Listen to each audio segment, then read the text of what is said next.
ओम शांति। आज 21 मई है। बाबा के मीठे मधुर महावाक्य सुनेंगे। आत्मा में बल भरने वाले, आत्मा को सतो प्रदान बनाने वाले, एकाग्रचित्त होकर संपूर्ण एकाग्रता के साथ बाबा को सम्मुख रखते हुए और अपने को आत्माभिमानी स्थिति में स्थित करते हुए। मुरली का सार है, तुम आत्माओं का प्यार एक बाप से है। बाप ने तुम्हें आत्मा से प्यार करना सिखाया है, शरीर से नहीं। प्रश्न है, किस पुरुषार्थ में माया विघ्न डालती है? माया जीत बनने की युक्ति क्या है? उत्तर है, तुम पुरुषार्थ करते हो कि हम बाप को याद करके अपने पापों को भस्म करें, तो इस याद में ही माया विघ्न डालती है। बाप उस्ताद तुम्हें माया जीत बनने की युक्ति बताते हैं। तुम उस्ताद को पहचान कर याद करो तो खुशी भी रहेगी, पुरुषार्थ भी करते रहेंगे और सर्विस भी खूब करेंगे। उस्ताद माने शिव बाबा, और माया जीत भी बन जाएंगे। गीत है, इस पाप की दुनिया से दूर कहीं ले चल। ओम शांति। रूहानी बच्चों ने गीत सुना, अर्थ समझा। दुनिया में कोई भी अर्थ नहीं समझते। बच्चे समझते हैं हमारी आत्मा का लव परम पिता परमात्मा के साथ है। आत्मा अपने बाप परम पिता परम आत्मा को पुकारती है। प्यार आत्मा में है या शरीर में? अब बाप सिखाते हैं प्यार आत्मा में होना चाहिए, शरीर तो खत्म हो जाना है, प्यार आत्मा में है। अब बाप समझाते हैं तुम्हारा प्यार परमात्मा बाप से होना चाहिए, शरीरों से नहीं। आत्मा ही अपने बाप को पुकारती है। पुण्य आत्माओं की दुनिया में ले चलो। तुम समझते हो हम पाप आत्मा थे, अब क्या हो रहा है? फिर से पुण्य आत्मा बन रहे हैं।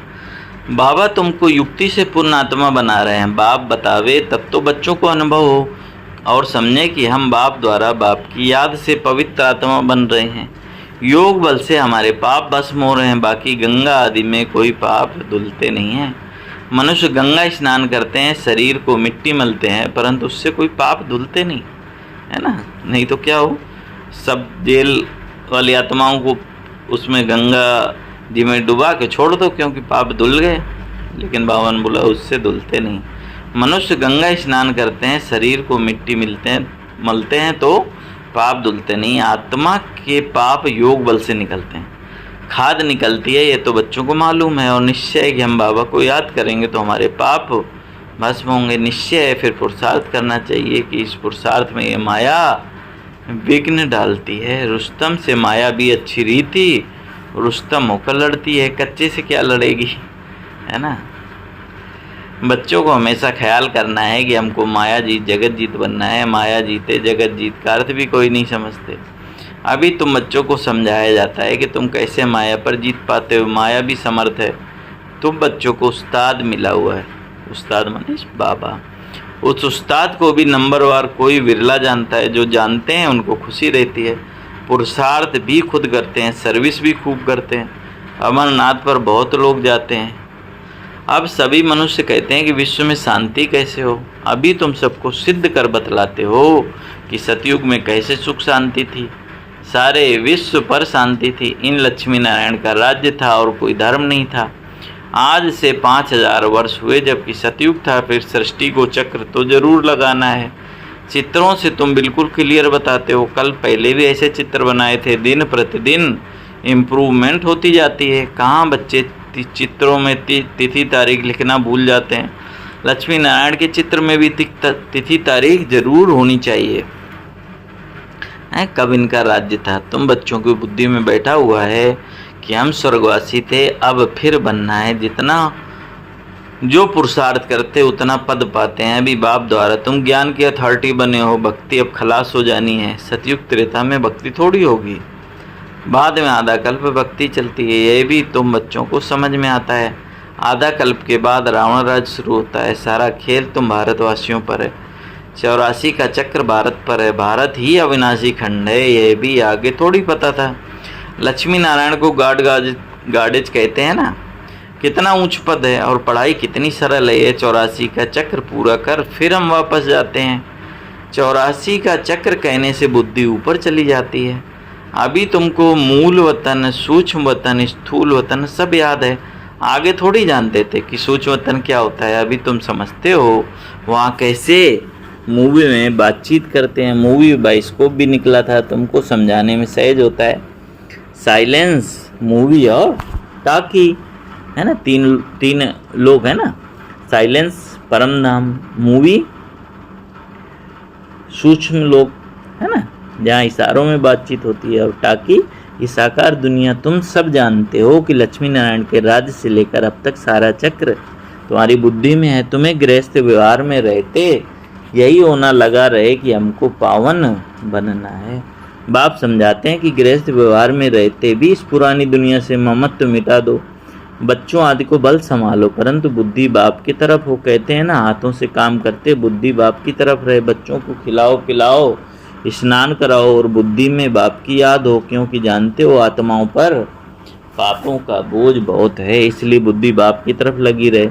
उस मासूक को बहुत बहुत याद करना है। मासूक बाप तुम सब आत्माओं को कहते हैं कि मुझे याद करो। यह पार्ट भी अब चल रहा है, फिर 5000 वर्ष बाद चलेगा। बाप कितनी सहज युक्ति बतलाते हैं, कोई तकलीफ नहीं देते। कोई कहे हम तो ये नहीं कर सकते, हमको बहुत तकलीफ बाजती है, याद की यात्रा बहुत मुश्किल है, तो बाबा कहते हैं अरे तुम बाबा को याद नहीं कर सकते, बाप को थोड़ी भूलना चाहिए, बाप को तो अच्छी रीति याद करना है, तब विकर्म विनाश होंगे और तुम एवर हेल्दी बनेंगे, नहीं तो बनेंगे नहीं। तुमको राय बहुत अच्छी मिलती है ना, एक टिक मिलती है, एक टिक दवाई होती है ना। हम गारंटी करते हैं इस योग बल से तुम 21 जन्मों के लिए रोगी नहीं बने, है ना। बाबा ने कुछ दिन पहले भी बोला था कि याद से कभी रोगी 21 जन्मों के लिए नहीं बनेंगे, सिर्फ बाप को याद करो। कितनी सहज युक्ति है। भक्ति मार्ग में याद करते थे कैसे, अनजान से। अब बाप समझाते हैं, तुम समझते हो हम कल पहले भी बाबा के पास आए थे, पुरुषार्थ करते थे, पक्का निश्चय हो गया है, हम ही राज करते थे, फिर हमने गंवाया, अब फिर बाबा आया हुआ, उनसे राज्य भाग लेना है। बाप कहते हैं मुझे याद करो, और किसको याद करो, राजाई को याद करो। मन मना भव अंतमति, सो गति हो जाएगी। अभी नाटक पूरा होता है, वापस जाएंगे। बाबा आए हैं सबको ले जाने, जैसे वर वधू को लेने के लिए आते हैं तो ब्राइड्स को बहुत खुशी होती है, हम अपने ससुराल जाते हैं। तुम सब सीताएं हो एक राम की, राम ही तुमको रावण की जेल से छुड़ा कर ले जाते हैं, लिबरेट कर, रावण राज से लिबरेट करते हैं। कहते भी हैं रावण राज है, परंतु यथार्थ रीति समझते नहीं। अभी बच्चों को समझाया जाता है, औरों को समझाने के लिए बहुत अच्छी अच्छी पॉइंट्स दी जाती हैं। बाबा ने समझाया है, यह लिख दो कि विश्व में शांति कल्प पहले मुआफिक बाप स्थापन कर रहे हैं। ब्रह्मा द्वारा स्थापना हो रही है, विष्णु का राज्य था तो विश्व में शांति थी। विष्णु सो लक्ष्मी नारायण थे, ये भी कोई समझते थोड़ी हैं। विष्णु और लक्ष्मी नारायण और राधे कृष्ण को अलग अलग समझते हैं। अभी तुमने समझा है, सुदर्शन चक्रधारी भी तुम हो। शिव बाबा आकर सारी सृष्टि चक्र का ज्ञान सुना रहे हैं, उन द्वारा अभी हम फिर से मास्टर ज्ञान सागर बने हैं। तुम ज्ञान नदियाँ हो, ये तो बच्चों के ही नाम है। भक्ति मार्ग में मनुष्य कितने स्नान करते हैं, कितना भटकते हैं, परंतु दान पुण्य आदि करते हैं। साहूकार लोग तो बहुत दान करते हैं, सोना भी दान करते हैं। तुम भी अभी समझते हो कि हम कितना भटकते थे। अब हम कोई हठयोगी तो है नहीं, हम तो हैं कौन से योगी, राजयोगी, पवित्र गृहस्थ आश्रम के थे, फिर रावण राज्य में अपवित्र बने। ड्रामा अनुसार बाप फिर गृहस्थ धर्म बना रहे हैं, और कोई और किसी की ताकत नहीं है ना। कितने भी सन्यासी महात्मा हैं, तो बाबा ने बोला कि ये बाबा फिर से गृहस्थ आश्रम बना रहे हैं, और कोई मनुष्य बना ना सके। मनुष्य कहते हैं कि तुम सब पवित्र बनोगे तो दुनिया कैसे चलेगी, तो बाबा कहते बोलो, इतने सब सन्यासी पवित्र रहते हैं फिर भी दुनिया बंद हो गई क्या। अरे सृष्टि इतनी बढ़ गई है, खाने के लिए अनाज नहीं, फिर सृष्टि बढ़ाकर क्या करेंगे। अभी तुम समझते हो बाबा हमारे सम्मुख हाजिर नाजिर है, परंतु उनको इन आँखों से देख नहीं सकते, बुद्धि से जानते हैं। बाबा हम आत्माओं को पढ़ाते हैं, हाजिर नाजिर हैं। जो विश्व शांति की बातें करते हैं उन्हें तुम बताओ कि विश्व में शांति तो बाप करा रहे हैं, उनके लिए ही पुरानी दुनिया का विनाश सामने खड़ा है। 5000 वर्ष पहले भी विनाश हुआ था, अभी भी ये विनाश सामने खड़ा है, फिर विश्व पर शांति हो जाएगी, है ना। विनाश के बाद क्या होगा, फिर से शांति हो जाएगी।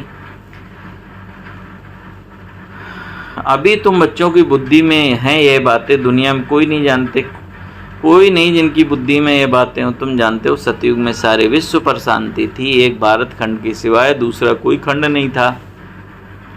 पीछे और खंड आए हुए हैं, अभी कितने खंड हैं, अभी इस खेल का भी अंत है। कहते हैं भगवान जरूर होगा, परंतु भगवान कौन और किस रूप में आते हैं नहीं जानते। श्री कृष्ण तो हो न सके, न कोई प्रेरणा व शक्ति से काम करा सकते हैं। बाप तो मोस्ट बिलोवेड है, उनसे वर्षा मिलता है। बाप ही स्वर्ग स्थापन करते हैं, तो फिर पुरानी दुनिया का विनाश भी कराएंगे। तुम जानते हो सतयुग में ये लक्ष्मी नारायण थे, अब फिर खुद पुरुषार्थ से ये बन रहे हैं। नशा रहना चाहिए ना। भारत में राज करते थे, शिव बाबा राज देकर गया था। ऐसे नहीं कहेंगे कि शिव बाबा राज करके गया था, नहीं, भारत को राज्य देकर गया था। लक्ष्मी नारायण राज करते थे, फिर बाबा राज्य देने आए हैं। फिर से वही समय आ गया है ना। कहते हैं मीठे मीठे बच्चों तुम मुझे याद करो और चक्र को याद करो। तुमने 84 जन्म लिए हैं, कम पुरुषार्थ करते हैं तो समझो इसने भक्ति कम की है। जास्ती भक्ति करने वाले पुरुषार्थ भी जास्ती करेंगे। कितना क्लियर समझाते हैं। परंतु जब बुद्धि में बैठे तुम्हारा काम है पुरुषार्थ कराना, कम भक्ति की होगी तो योग लगेगा नहीं, शिव बाबा की याद बुद्धि में ठहरेगी नहीं। कभी भी पुरुषार्थ में ठंडा नहीं होना चाहिए। माया को पहलवान देख हार्ट फेल नहीं होना चाहिए। माया के तूफान बहुत आएंगे, ये भी बच्चों को समझाया है। आत्मा ही सब कुछ करती है, शरीर तो खत्म हो जाएगा। आत्मा निकल गई तो शरीर मिट्टी हो गया, वह फिर मिलने का तो है नहीं। फिर उनको याद कर रोने आदि से फ़ायदा क्या? वही चीज़ फिर मिलेगी क्या? आत्मा ने तो जाकर दूसरा शरीर लिया। अभी तुम कितनी ऊंची कमाई करते हो, तुम्हारा ही जमा होता है, बाकी सबका ना हो जाएगा। मतलब दुनिया का सब खत्म हो जाएगा, केवल तुम्हारा ही जमा हो रहा है। बाबा बोला व्यापारी है, तब तो तुमको मुट्ठी चावल के बदले 21 जन्मुखली महल देते थे। कितना ब्याज देते हैं तुमको जितना चाहिए भविष्य के लिए जमा करो, परंतु ऐसे नहीं कि अंत में आकर कहेंगे जमा करो, तो उस समय लेकर क्या करेंगे? अनाड़ी व्यापारी थोड़ी है, बोला है लेकिन अनाड़ी नहीं है, काम में आवे नहीं और ब्याज भी भरना पड़े, ऐसे कर लेंगे थोड़े ही। तुमको मुट्ठी चावल के बदले 21 जन्मों के लिए महल मिल जाते हैं। कितना ब्याज मिलता है? बाबा कहते हैं नंबर वन बोला तो मैं हूँ, देखो तुमको विश्व की बादशाही देता हूँ, सिर्फ तुम हमारे बनकर सर्विस करो। बोला ना आता है तब तो उनको सब याद करते हैं। अब तुम हो ज्ञान मार्ग में, अब बाप की श्रीमत पर चलो तो बादशाही लो। कहते हैं बाबा हम आए हैं राजाई लेने, सो भी सूर्यवंशी में अच्छा तुम्हारा मुख मीठा हो। हैं बाबा शुभ भावना देते हैं। अच्छा मीठे मीठे सिखलते बच्चों प्रति माता पिता बाप दादा का याद प्यार और गुड मॉर्निंग। रूहानी बाप की रूहानी बच्चों को नमस्ते। हम रूहानी बच्चों की रूहानी बाप दादा को याद प्यार गुड मॉर्निंग, नमस्ते बाबा, नमस्ते, शुक्रिया बाबा, शुक्रिया। धारणा के लिए मुख्य सार है श्रीमत पर चल, बादशाही लेनी है, चावल मुट्ठी दे, 21 जन्मों के लिए महल लेने हैं, भविष्य के लिए कमाई जमा करनी है, दूसरा गृहस्थ व्यवहार में रहते इस पुरानी दुनिया से ममत्व मिटाकर पूरा पावन बनना है।